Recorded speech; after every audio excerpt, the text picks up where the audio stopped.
আচ্ছা, ক্লাস 9-এর ছাত্ররা তোমাদের জৈবনিক প্রক্রিয়া এই চ্যাপ্টারটা শুরু হয়েছিল। আগে সালোক সংশ্লেষটা তোমাদের শেষ হয়ে গেছে। এরপরে আর একটা ছোট্ট সাব ইউনিট আছে, সেটা হচ্ছে খনিজ পুষ্টি। সেটা সম্পর্কে আজকে আমরা জানব। খনিজ পুষ্টিটা কি না, উদ্ভিদ দেহে খনিজ উপাদানের শোষণ, বন্টন ও বিপাককে বলে খনিজ পুষ্টি। উদ্ভিদের স্বাভাবিক বৃদ্ধি ও প্রজননের জন্য কতগুলি মৌল হচ্ছে গুরুত্বপূর্ণ। এই মৌলগুলির বদলে অন্য কোনো মৌল ব্যবহার করে কিন্তু তাদের ঘাটতি পূরণ করা সম্ভব নয়। এই সব মৌলগুলোকে বলা হয় অপরিহার্য মৌল।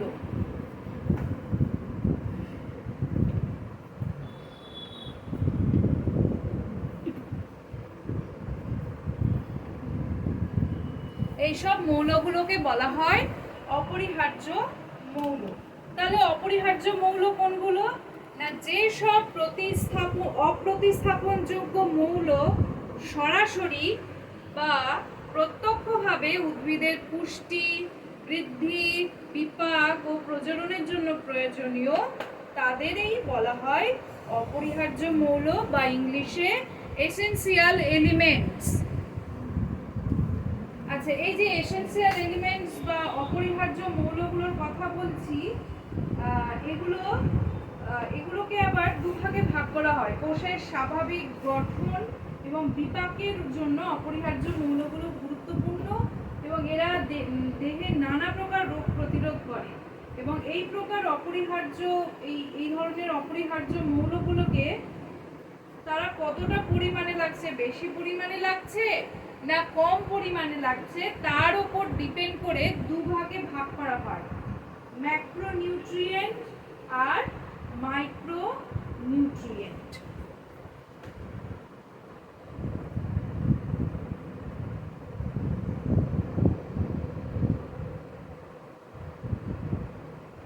ম্যাক্রোনিউট্রিয়েন্ট ও মাইক্রোনিউট্রিয়েন্ট।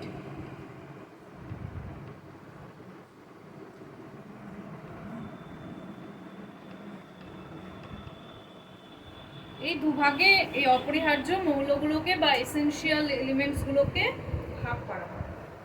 আচ্ছা, প্রথমেই আসছে ম্যাক্রোনিউট্রিয়েন্টস, অর্থাৎ এদের বাংলায় বলা হয় অতিমাত্রিক পরিপোষক।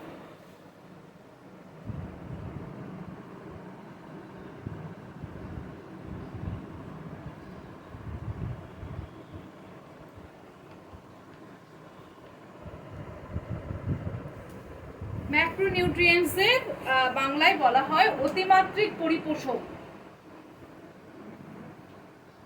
আচ্ছা, ওই ম্যাক্রোনিউট্রিয়েন্ট বা অতিমাত্রিক পরিপোষক কাদের বলা হয় না, যে সব অপরিহার্য মৌলিক পদার্থ জীবের স্বাভাবিক পুষ্টি, বৃদ্ধি ও প্রজননের জন্য বেশি মাত্রায় প্রয়োজনীয়, তাদেরকেই বলা হয় অতিমাত্রিক পরিপোষক। আচ্ছা, এদের অতিমাত্রিক পরিপোষক কেন বলা হয় না, উদ্ভিদে ম্যাক্রো পরিপোষকগুলি প্রয়োজনীয়তা তুলনামূলকভাবে বেশি, যা অন্তত 1 গ্রাম পার কেজি শুষ্ক দেহ ওজনের দরকার।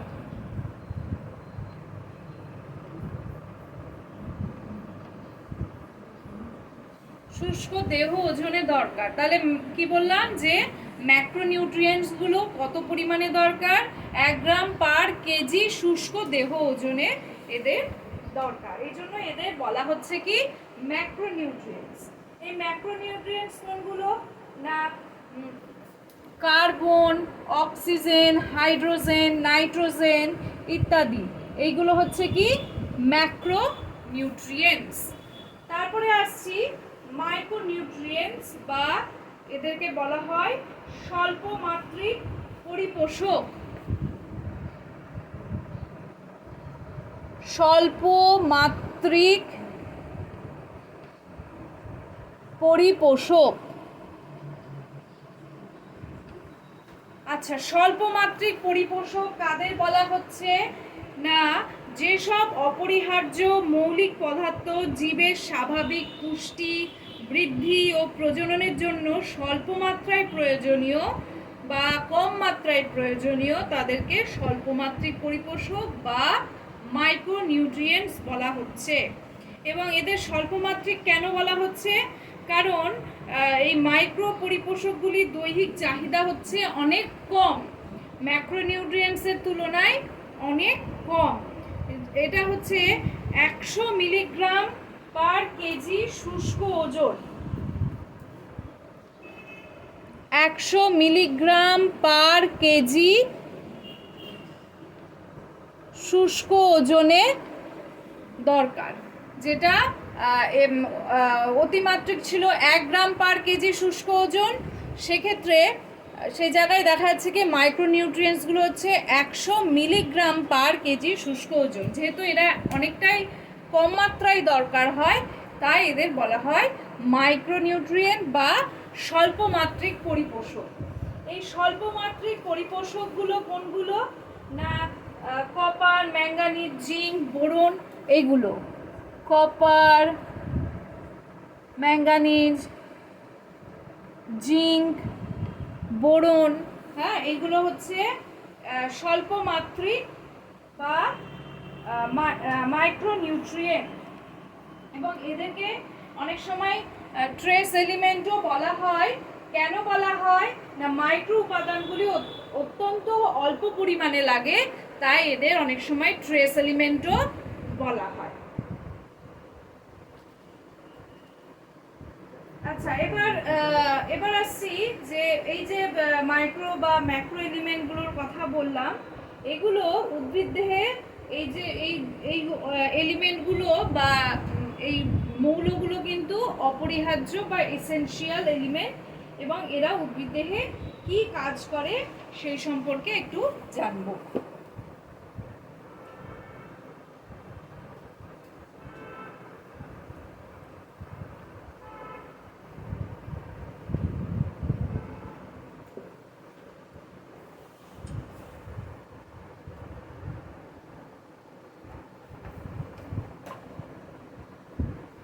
উদ্ভিদ দেহে অপরিহার্য মৌলের সাধারণ কাজ।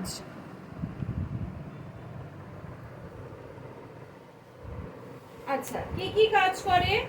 না প্রথমে যে কাজটার কথা আসছে সেটা হচ্ছে প্রোটোপ্লাজম গঠন। এরা বিভিন্ন কাজ করে, তার মধ্যে প্রথমেই আসছে প্রোটোপ্লাজম গঠন।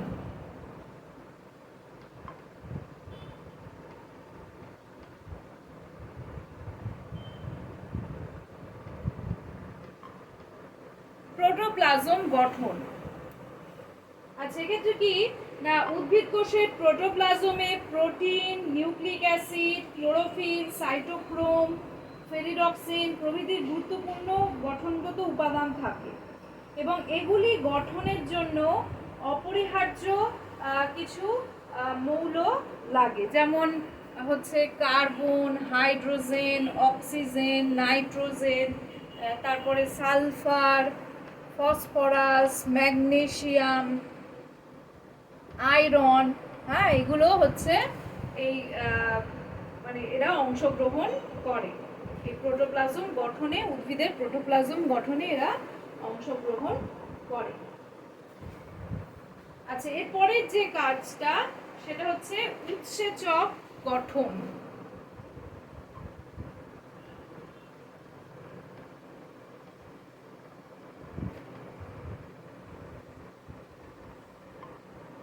উৎসেচক গঠন।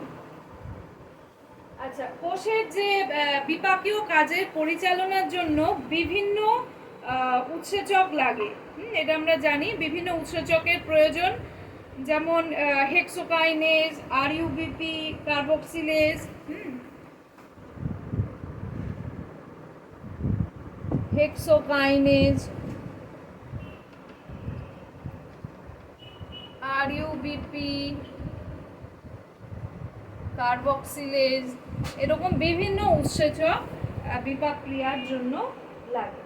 আচ্ছা, এগুলি গঠনে অপরিহার্য মৌলগুলো সাহায্য করে এবং সাধারণত কি হয়, উৎসেচকগুলো প্রোটিন ধর্মী হয়, তাই এদের গঠনে এই কার্বন, হাইড্রোজেন, অক্সিজেন, নাইট্রোজেন এই মৌলগুলো কিন্তু লাগে, গঠনে অংশ নেয়। তাছাড়া উৎসেচকের কাজে সহায়তাকারী আরও কিছু কোফ্যাক্টর থাকে, যেমন ম্যাগনেসিয়াম, ম্যাঙ্গানিজ, পটাশিয়াম, এরা কোফ্যাক্টর রূপে থাকে উৎসেচকের কাজে। ম্যাগনেসিয়াম, ম্যাঙ্গানিজ, ম্যাগনেসিয়াম, তারপরে পটাশিয়াম, হ্যাঁ, এই ধরনের মৌলগুলো কি করে না উৎসেচকের সঙ্গে কোফ্যাক্টর রূপে কাজ করে। আচ্ছা, এরপরের যে অপরিহার্য মৌলের সাধারণ কাজ সেটা হচ্ছে জারণ বিজারণ বিক্রিয়া।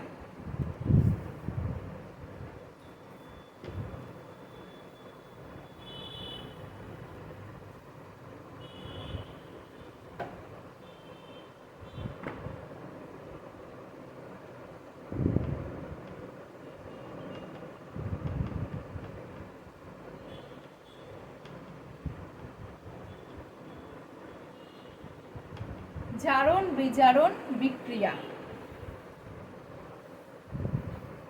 আচ্ছা, এক্ষেত্রে কি হয়, ইলেকট্রন বাহক রূপে কোষীয় বিভিন্ন জারণ বিজারণ বিক্রিয়ায় কাজ করে বেশ কিছু অপরিহার্য খনিজ, এবং এদের কি থাকে না একাধিক যোজ্যতা থাকে, এরকম খনিজই এক্ষেত্রে কাজ করে।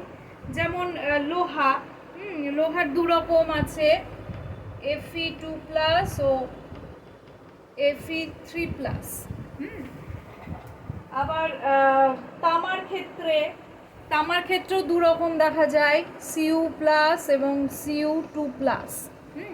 এরা কি করে ইলেকট্রন পরিবহনে বা ইলেকট্রন বাহক রূপে কাজ করে। আচ্ছা, এরপরের যে কাজ, সাধারণ কাজ, সেটা হচ্ছে জল সাম্য নিয়ন্ত্রণ।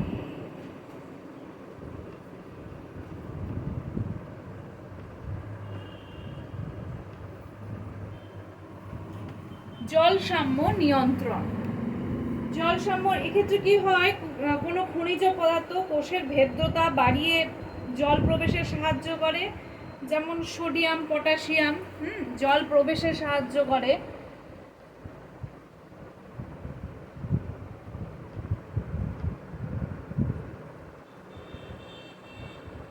কারা না সোডিয়াম, পটাশিয়াম, এরা জল প্রবেশে, কোষের ভেদ্যতা বাড়িয়ে জল প্রবেশে সাহায্য করে।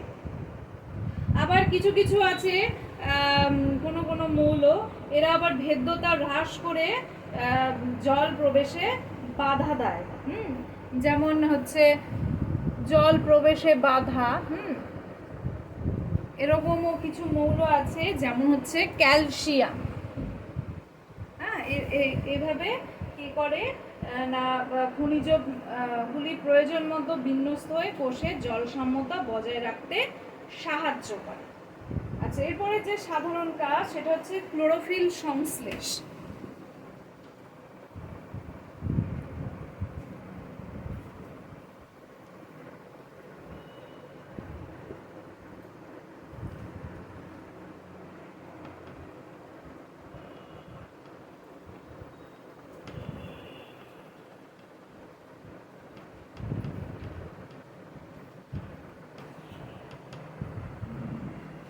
ক্লোরোফিল সংশ্লেষ। আচ্ছা, ক্লোরোফিল সংশ্লেষে বা ক্লোরোফিল গঠনে যে মৌলগুলো সাহায্য করে, যেমন হচ্ছে carbon, hydrogen, oxygen, nitrogen. Carbon, hydrogen, oxygen, nitrogen এই মৌলগুলো কি করে না ক্লোরোফিল গঠনে সাহায্য করে। এছাড়াও আরেকটা গুরুত্বপূর্ণ উপাদান সেটা হচ্ছে কি ম্যাগনেসিয়াম। ম্যাগনেসিয়ামও কিন্তু ক্লোরোফিল গঠনে সাহায্য করে। আচ্ছা, এরপরের যে কাজ, সাধারণ কাজ, সেটা হচ্ছে বাফার ক্রিয়া।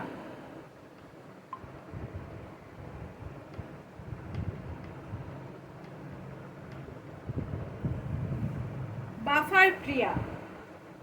এক্ষেত্রে কি হয়, মৃদু অ্যাসিড, মৃদু ক্ষার এবং তাদের লবণগুলি কোষের অ্যাসিড ক্ষার ভারসাম্য রক্ষা করে, অর্থাৎ পিএইচ এর পরিবর্তনে বাধা দেয়। একেই বলা হয় কি বাফার ক্রিয়া। এবং এই যে মৃদু অ্যাসিড, মৃদু ক্ষার ও তাদের লবণের গঠনে কিছু অপরিহার্য মৌল অংশ নেয়, যেমন কার্বন, হাইড্রোজেন, অক্সিজেন, নাইট্রোজেন, তারপরে সোডিয়াম, ক্লোরিন, পটাশিয়াম, ক্যালসিয়াম, এই ধরনের মৌলগুলো কি করে না বাফার ক্রিয়ায় অংশগ্রহণ করে। এই হচ্ছে মানে বিভিন্ন ধরনের যে অপরিহার্য মৌলগুলো রয়েছে সেগুলোর সাধারণ কাজ। আচ্ছা, এরপরে কিছু কিছু জিনিস তোমরা জেনে রাখবে। এখানে তোমরা ছবিতে দেখতে পাচ্ছ যে ক্লোরোফিলের গঠন, ক্লোরোফিলের গঠনের যে মৌলগুলোর কথা আমি বলেছি, carbon, hydrogen, oxygen, nitrogen, magnesium, সেই ক্লোরোফিলের গঠনটা এখানে তোমরা দেখতে পাচ্ছ।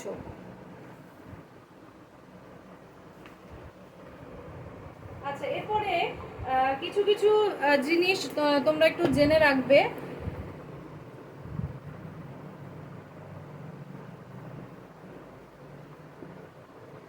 যেমন কিছু ম্যাক্রো এলিমেন্ট বা অতিমাত্রিক পরিপোষক, এর মধ্যে হচ্ছে নাইট্রোজেন পড়ে। ইন্ডিভিজুয়াল কিছু কাজ তোমরা জেনে রাখো, বা এদের অভাবে কি হয়। নাইট্রোজেনের অভাবে গাছের পাতা বিবর্ণ হয়ে হলদে হয়ে যায়, একে বলা হয় ক্লোরোসিস, অর্থাৎ নাইট্রোজেনের অভাবে ক্লোরোসিস ঘটে। আবার কিছু মৌল আছে যেমন সালফার। সালফারের অভাবে কি হয় না কচি পাতা বিবর্ণ হয়ে যায় এবং হলদে হয়ে যায়, এবং কি হয় কাণ্ড দুর্বল হয়ে যায়।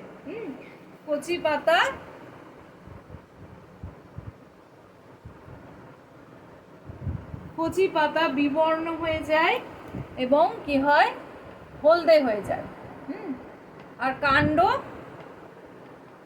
দুর্বল হয় সালফারের অভাবে।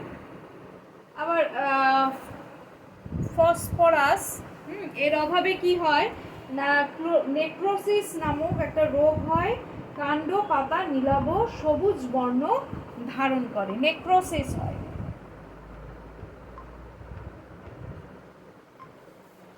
আচ্ছা, এরপর হচ্ছে ক্যালসিয়াম। ক্যালসিয়ামের অভাবে কি হয় না পাতার কিনারা হলদে হয়ে কুঁকড়ে পাতার ডগা মুড়ে যায়। পাতার কিনারা কি হয় হলদে হয়ে, পাতার কিনারা হলদে হয়ে কুঁকড়ে যায়।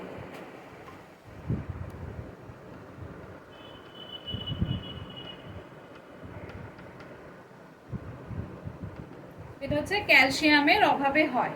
এরকম কিছু কিছু এগুলো হচ্ছে মাইক্রো এলিমেন্ট, তাদের অভাবজনিত ফল এখানে দেখানো হলো। তোমরা এখানে দেখো ছবিতে দেখতে পাচ্ছ কিছু কিছু ম্যাক্রো এলিমেন্টের অভাবজনিত ফল, অর্থাৎ পাতায় উদ্ভিদের ক্ষেত্রে কি কি প্রভাব বিস্তার করে তোমরা এখানে ছবিতে দেখতে পাচ্ছ।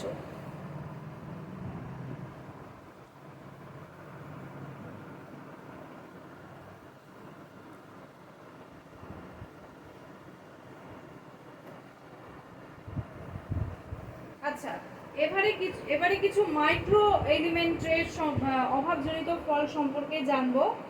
প্রথমে হচ্ছে ম্যাগনেসিয়াম। ম্যাগনেসিয়ামের অভাবে কি হয় না আন্তঃশিরা ক্লোরোসিস রোগ হয়।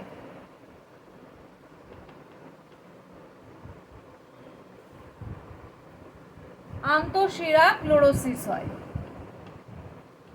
পাতায় যে শিরা থাকে সেই শিরার আন্তঃশিরা ক্লোরোসিস ম্যাগনেসিয়ামের অভাবে হয়। তারপর আছে আয়রন। আয়রনের অভাবে কি হয় না তরুণ পাতায় আন্তঃশিরা ক্লোরোসিস হয়। এক্ষেত্রেও আন্তঃশিরা ক্লোরোসিস হয়, কিন্তু এটা তরুণ পাতায় আন্তঃশিরা ক্লোরোসিস হয়। আচ্ছা, এরপর আছে বোরন। বোরনের অভাবে কি হয় না, কাণ্ড এবং পাতার শীর্ষ শুকিয়ে যায় এবং পাতা কুঁকড়ে যায়।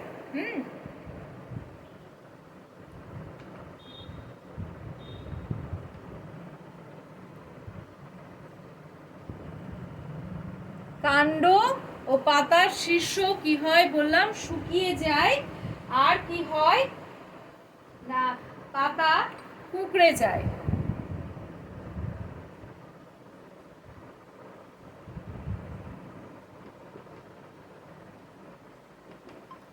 এটা হচ্ছে বোরনের অভাবে উদ্ভিদের ক্ষেত্রে হয়।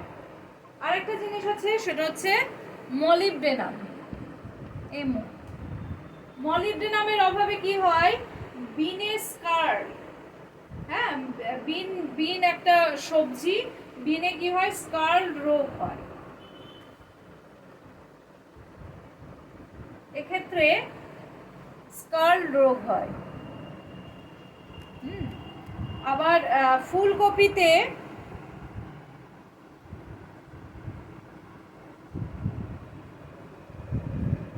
ফুলকপির ক্ষেত্রে হুইপটেল রোগ হয়।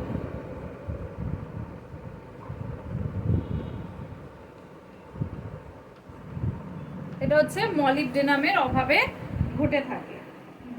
বিন তোমরা জানো, বিন এক প্রকারের সবজি, বিনে স্কার রোগ হয়, আর ফুলকপিতে হুইপটেল রোগ হয়। এখানে দেখো তোমরা ছবি দেখতে পাচ্ছ, মলিবডেনাম ডেফিসিয়েন্সি অর্থাৎ মলিবডেনামের অভাবে, ফসফরাসের অভাবে পাতার কীরকম দশা হয় বা একটা উদ্ভিদের কীরকম দশা হয়, এই ছবিটা তোমরা এখন দেখতে পাচ্ছ। সালফারের অভাবে, ম্যাগনেসিয়ামের অভাবে, ফসফরাসের অভাবে, তারপরে কপার, বোরন, জিঙ্ক, হ্যাঁ, এই মানে পাতার কীরকম পরিবর্তন হয় বা কী ধরনের পরিবর্তন হয়। কোনোটা পাতা দেখো কালচে হয়ে যাচ্ছে, কোনো হলদে হয়ে যাচ্ছে, এই খনিজ মৌলগুলোর অভাবে এই ধরনের রোগ বা এই ধরনের মানে কোনো পাতা শুকিয়ে যাচ্ছে, এই প্রবলেমগুলো উদ্ভিদের ক্ষেত্রে ঘটে থাকে। আচ্ছা, তাহলে এই গেল উদ্ভিদের খনিজ পুষ্টি। আমরা আজকে খনিজ পুষ্টি সম্পর্কে জানলাম। তোমরা এগুলো ভালো করে পড়বে বাড়িতে, এবং নেক্সট দিন, আগের দিন আমি তোমাদের সালোক সংশ্লেষের কিছু প্রশ্ন দিয়েছিলাম, সেগুলো আশা করি তোমরা পড়েছো। নেক্সট দিন কিন্তু আমি লিখতে দেব বা একটা ছোটোখাটো টেস্ট নেব। আজকে ক্লাস এখানেই শেষ হচ্ছে।